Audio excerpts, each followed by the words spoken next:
ඉතින් ඔන්න අද මම අරගෙන ආවේ අඩු අමුද්‍රව්‍ය ප්‍රමාණයකින් ඊටාම ලේසියෙන් ඉක්මනින් හදාගන්න පුළුවන් රසවත් රෙසිපි එකක්. ඉතින් ඔයාලට මේකට අවන්න අවශ්‍ය වෙන්නේ නැහැ. හරිම ලේසියෙන් හදාගන්න පුළුවන්. අපි බලමු මේක කොහොමද හදාගන්නේ කියලා. මේකට අපිට ඉස්සෙල්ලාම අවශ්‍ය වෙනවා බිත්තර දෙකක්. ඉස්සෙල්ලාම මේ බිත්තර දෙක අපි සුදුමද කහමද වෙන් කරගන්න ඕනි.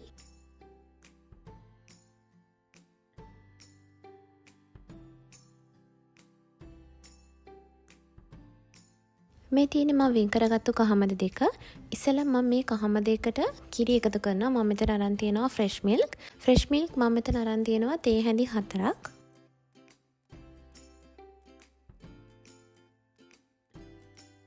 ඊළඟට මම මේකට වැනිලා තේ හැඳි කාලකුත් එකතු කරගන්නවා.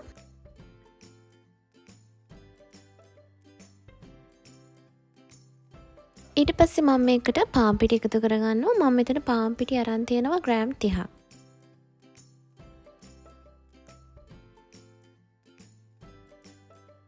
ඒකත් අපි හොඳට මේ විදිහට මික්ස් කරගන්නවා.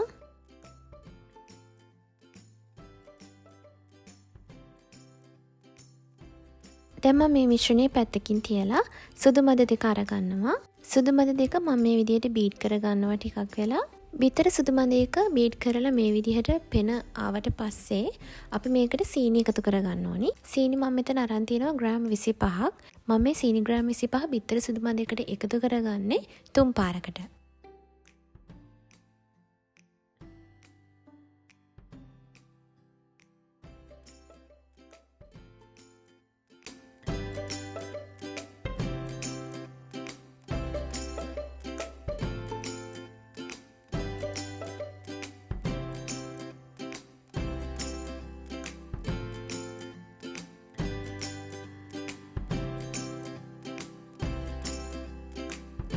ඔයාලා බිත්තර සුදු මද බීට් කරනකොට ගන්න භාජනයේවත් බීටර් එකේවත් වතුර බිඳුවක්වත් තියෙන දෙන්න එපා. එහෙම වුණොත් එහෙම අපිට මේ බිත්තර සුදු මද වලාකුළු ගතියට ගන්න බැරි වෙනවා.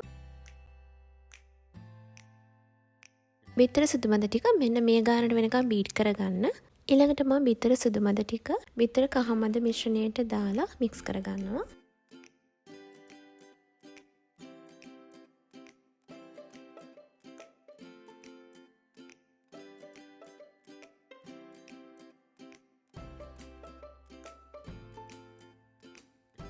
හරි දැන් අපේ බැටර් එක රෙඩි. මම දැන් ඊළඟට මේක පයිපින් බෑග් එකකට දාගන්නවා.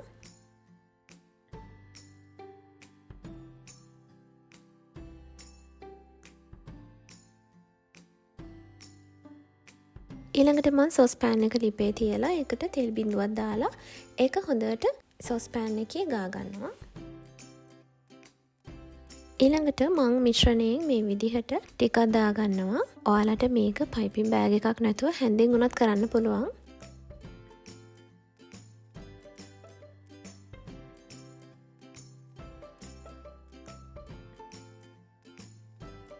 ඊළඟට මම මේ විදිහට වතුර බිඳු දෙකකුත් තියාගන්නවා.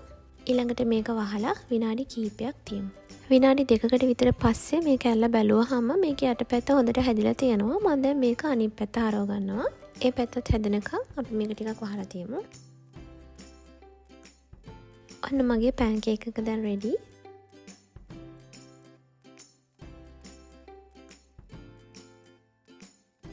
මේ බලන්න මේක හොඳ උස්සට හැදිලා තියෙනවා. හරිම සොෆ්ට්. කන්න ආසෙ හිතෙන හරිම රහයි. ඔයාලා හදලා බලන්න. ඉතින් මේ වගේම ලේසි රෙසිපි එකක් අරන් ආයෙත් එන්නම්. මගේ වීඩියෝ නරඹුවට ගොඩාක් ස්තුතියි.